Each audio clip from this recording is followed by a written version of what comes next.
संगे घर में बैठल रही गे हम ही बाना देव खाना सुतल सुतल खाई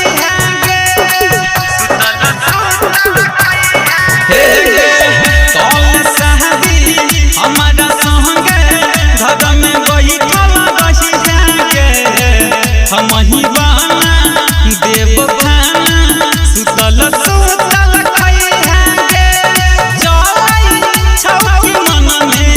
तोरा जल्दी कहि जो गे चलै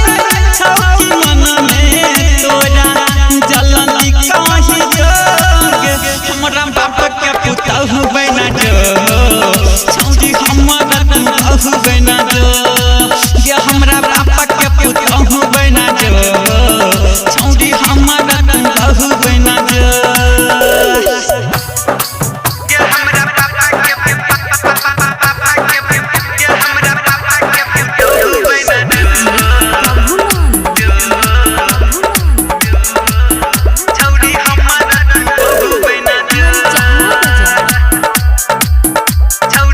विराट म्यूजिक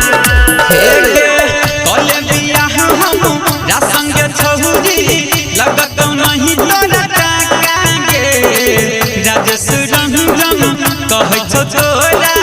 कले न बाप छौरी पाका गे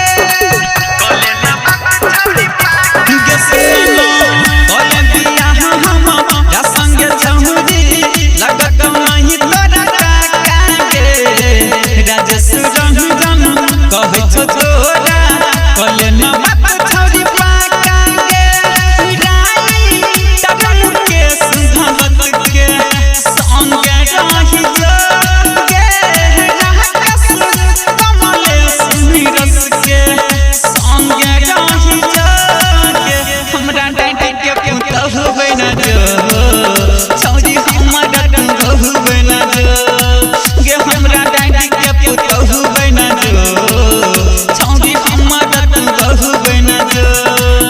गे बन जो ना। Virat music digital recording studio Yamuna Nagar Jagadhri.